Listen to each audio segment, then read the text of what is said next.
కిందలు కూడా సార్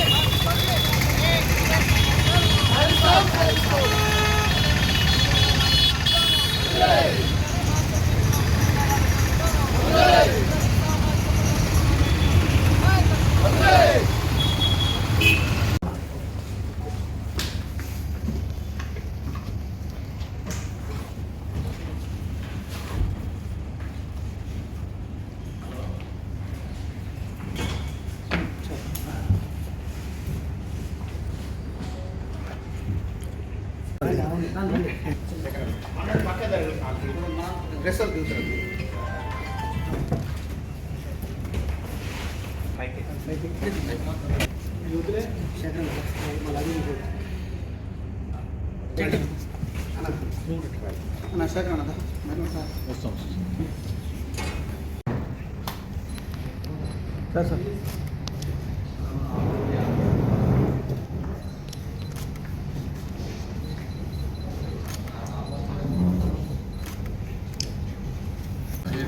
ఇప్పుడు నేను చదివిన పేర్లు ఉంటాయి. ఆయన ఒక్కడు బాబు జగజీవన్ రామ్ అంటేనే మాదిగలు కదా ఎక్కువ ఓన్ చేసుకుని. బాబు జగజీవన్ రామే మాది కదా. దామోదర్ ఆర్ట్స్కు విలువైంది. హైదరాబాదులో బాబు జగజీవన్ రామ్ భవన్ ప్రారంభోత్సవం జరుగుతాయి. అందులో దామోదర్ ఆర్ట్స్కు ఆహ్వానం లేదు, ఆయన గౌరవం లేదు.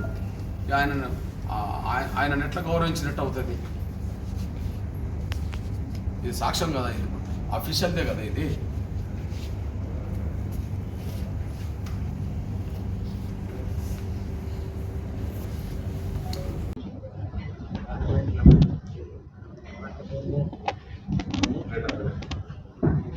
ఆగండి.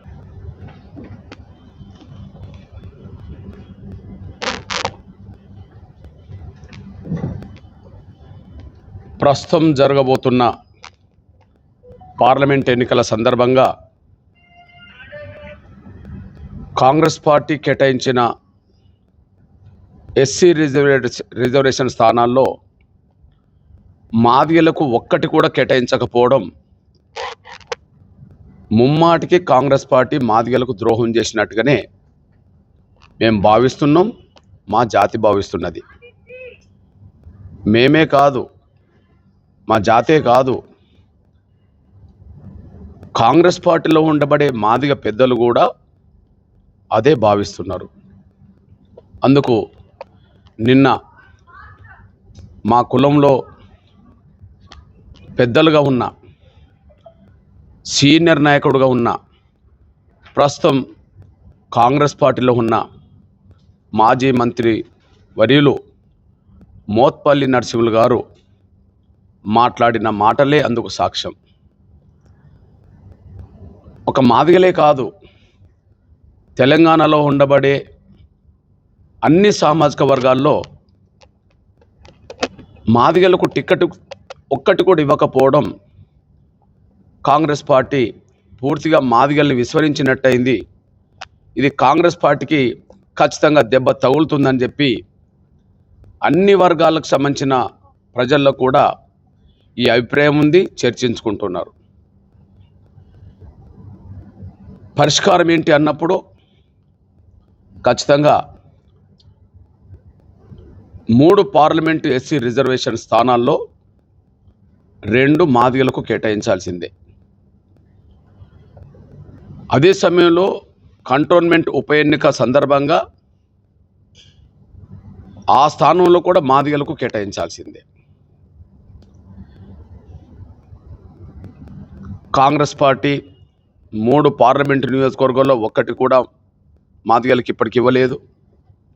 మాకు 2 రావాలి.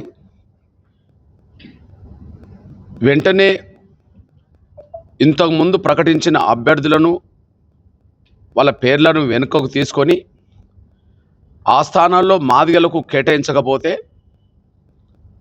ఈ పార్లమెంటు ఎన్నికల్లో కాంగ్రెస్ పార్టీ భారీ మూల్యం రాజకీయంగా చెల్లించుకోక తప్పదు. అదే సమయంలో మేము గుర్తు చేస్తున్నాం, మేము మాట్లాడుతున్న ఈ సందర్భాన్ని దృష్టి పెట్టుకొని మాకు పరిష్కారం జరగాలి, జవాబు దొరకాలి. మేము మాట్లాడుతున్నది ఏంటిది?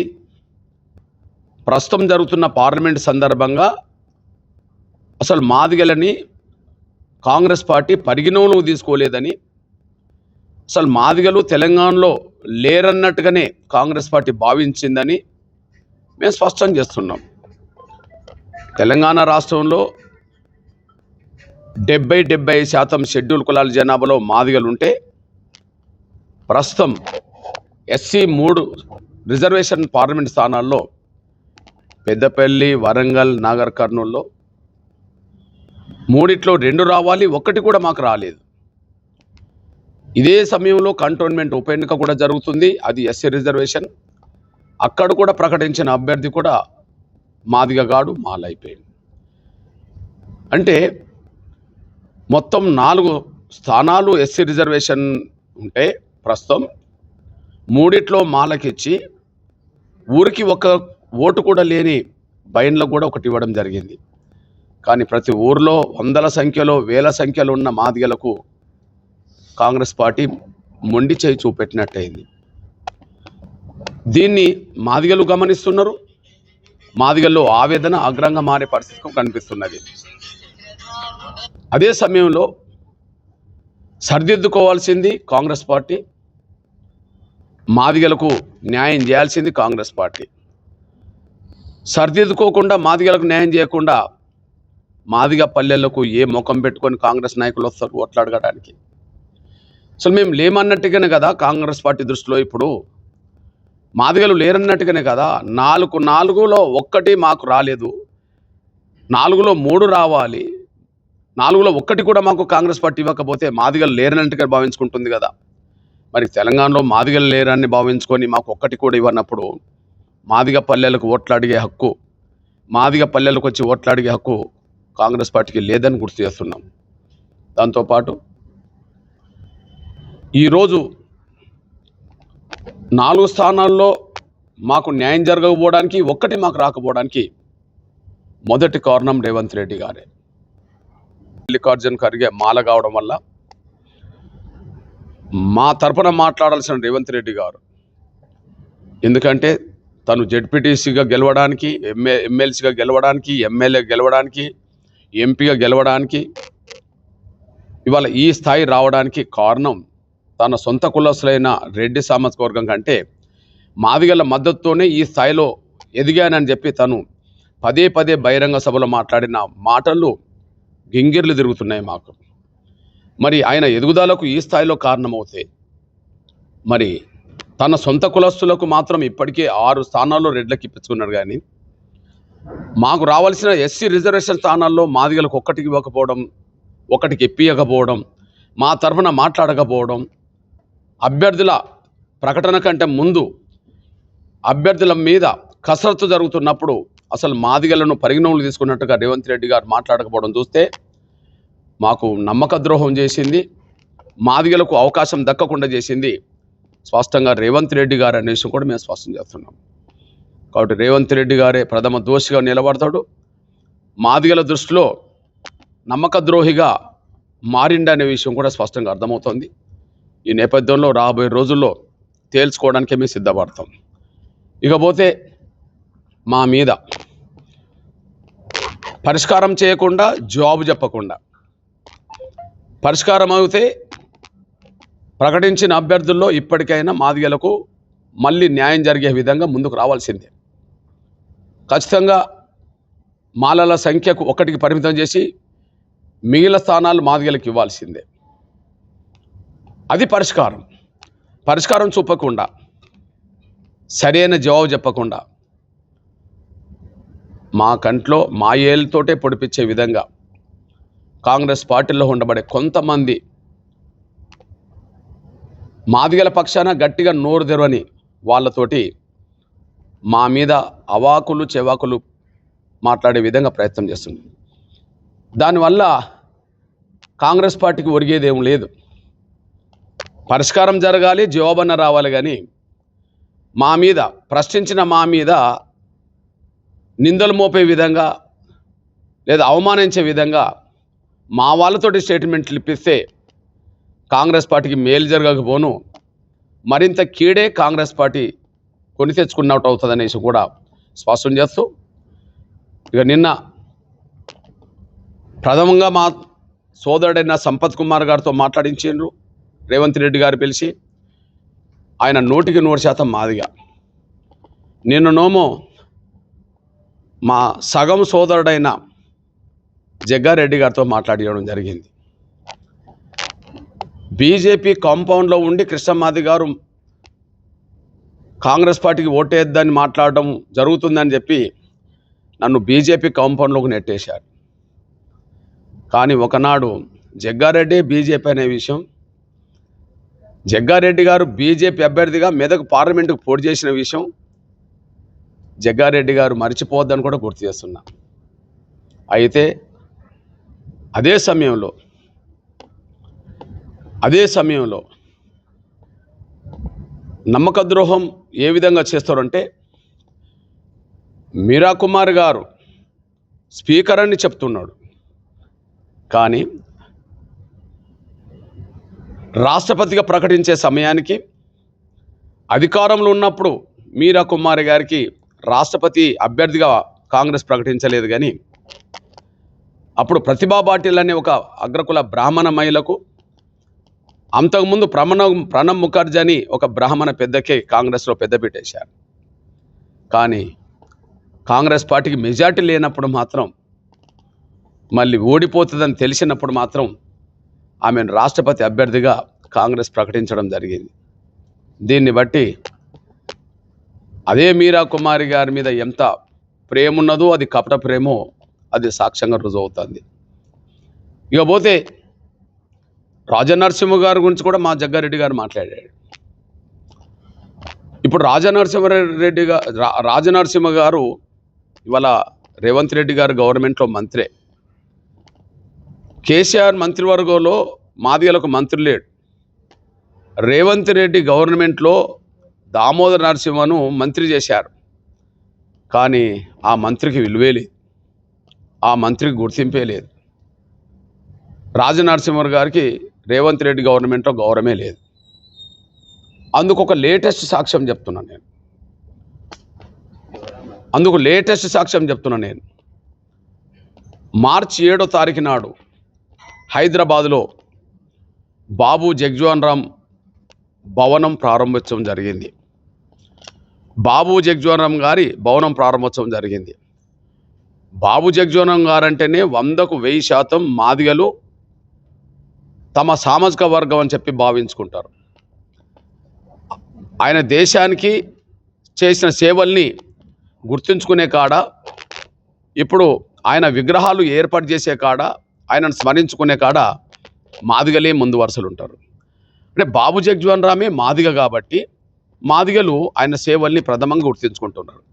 మరి అట్లాంటి దేశ నాయకుడైన బాబు జగ్జీవన్ రామ్ మాదిగ అయినప్పుడు, మరి ఆ మాదిగ జగ్జీవన్ రామ్ గారి పేరుతో భవనం ఏర్పాటు చేస్తున్నప్పుడు దానికి ముఖ్య అతిథిగా రేవంత్ రెడ్డి గారు వచ్చారు. డిప్యూటీ సీఎం మల్లు భట్టి విక్రమార్క గారిని పిలిచారు. అదే సమయంలో సోదరుడు మంత్రివర్యులు ప్రభాకర్, కరీంనగర్ పొన్నం ప్రభాకర్ వచ్చాడు. లేదా శాసన మండలి చైర్మన్ వచ్చాడు గుత్తా. అదే సమయంలో శాసనసభకు సంబంధించిన స్పీకర్ ప్రసాద్ వచ్చాడు. వాళ్ళు అధికారికంగా వేసిన కరపత్రంలో, ప్రభుత్వం అధికారంగా ప్రకటించిన కరపత్రంలో దామోదర నరసింహ పేరే లేదు. దీన్ని బట్టి చూడండి, చెప్పుకోవడానికి ఒకరిని ఇచ్చారు కానీ ఆయనకు గౌరవం ఇవ్వరని బాబు జగ్జీవన్ రామ్ భవనం ప్రారంభోత్సవం సందర్భంగా తేలిపోయింది. అందువల్ల మా సోదరుడైన జగ్గారెడ్డి గారు గుర్తు చేసిందంటే, సంపత్ 100కు 100% మాదిగా, మీరు సగం మాదిగా అనే విషయం మర్చిపోవద్దు. మీ తండ్రి రెడ్డి, మీ తల్లి మాదిగ. మీ ఒంట్లో ప్రవహిస్తున్న రక్తంలో మాదిగ బ్లడ్ కూడా ఉన్నదనే విషయం మర్చిపోకు. అందువల్ల ఇప్పుడు రేవంత్ రెడ్డి గారు మా కన్నును మాయేలతోటే పొడిపించే విధంగా 100% మాదిగైన సంపత్తో మాట్లాడించి మా మీద విమర్శలు పెట్టించే ప్రయత్నం చేశారు. సగం బ్లడ్ను శరీరంలో పెట్టుకున్న జగ్గారెడ్డితో మాట్లాడిస్తున్నాడు. అదని రేవంత్ రెడ్డి భావించుకున్నా, ఇంకోరు భావించుకున్నా మేలు జరగకపోను నష్టమే ఎక్కువ జరుగుతుందనే విషయం కూడా మర్చిపోదని గుర్తు చేస్తూ చూస్తాం. మీరు ప్రకటించిన స్థానాల్లో మార్పులు తెచ్చుకోకపోతే, 4లో 3 మార్కు ఇవ్వకపోతే, 4లో 3 మార్కు రాకపోతే ఖచ్చితంగా మీకు రాజకీయంగా ఎట్లా బుద్ధి చెప్పాలో మాదిగ పల్లెల్లో ఉండబడే మాదిగ ప్రజలు తేల్చుకోబోతున్నారనే విషయం కూడా మర్చిపోదని గుర్తు చేస్తూ మేము భావిస్తున్నాం. ఇవల్ల ఏనాడు లేనంత అసంతృప్తి కాంగ్రెస్ పార్టీలో మాదిగలకు ఈనాడు కలిగింది. ఏనాడు లేనంత అసంతృప్తి. మొదటి నుంచి కాంగ్రెస్ పార్టీ అంటే మాలలకు పెద్దపీట వస్తుందని, మాదిగల్ని చిన్న చూపు చూస్తుందనే ఒక అభిప్రాయం మొదటి నుంచి మాదిగల్లో ఉన్నది. ఇప్పుడు అభిప్రాయం 100% బలపడ్డది. ముఖ్యంగా రేవంత్ రెడ్డి గారి పరిపాలనలో ఆ 100% బలపడడానికి దారితీసింది. కాబట్టి 100% మాదిగలకు అన్యాయం చేసిండని చెప్పి కాంగ్రెస్ పార్టీలో ఉండబడే మాదిగలే భావిస్తున్నప్పుడు ఇక కాంగ్రెస్ పార్టీ ఏ మాదిగ లీడర్ వచ్చి కాంగ్రెస్ పార్టీకి ఓట్లు వేయమని అడుగుతారు? ఇక మా ఓట్లు అడగాల్సింది రేవంత్ రెడ్డి అడుగుతాడేమో, మల్లు బట్టి విక్రమార్క అడుగుతాడేమో. కానీ మాదిగ లీడర్లు వచ్చి మాదిగ పల్లెకి వచ్చి ఓట్లు అడిగే హక్కు లేదు. ఎందుకంటే వాళ్ళకి అవకాశం లేదు. ఇక మా ఓట్లు తీసుకోవాలనుకుంటే రేవంత్ రెడ్డి గారికి చెప్తున్నాం, మల్లు బట్టి విక్రమార్క చెప్తున్నాం, ఎవరికైనా చెప్తున్నాం, మాదిగ పల్లెలకు రాకుండా పోతేనే మీకు మేలు, మాదిగ పల్లెలకు వస్తే మాత్రం తిప్పి పంపుతారనే విషయం, మాదిగ పల్లెలకు మీరు రాగలిగితే మాత్రం ఖచ్చితంగా పరిణామాలు తీవ్రంగా ఉండబోతున్నాయనే విషయం ముందుగానే గుర్తు చేస్తున్నా, హెచ్చరిస్తున్నా.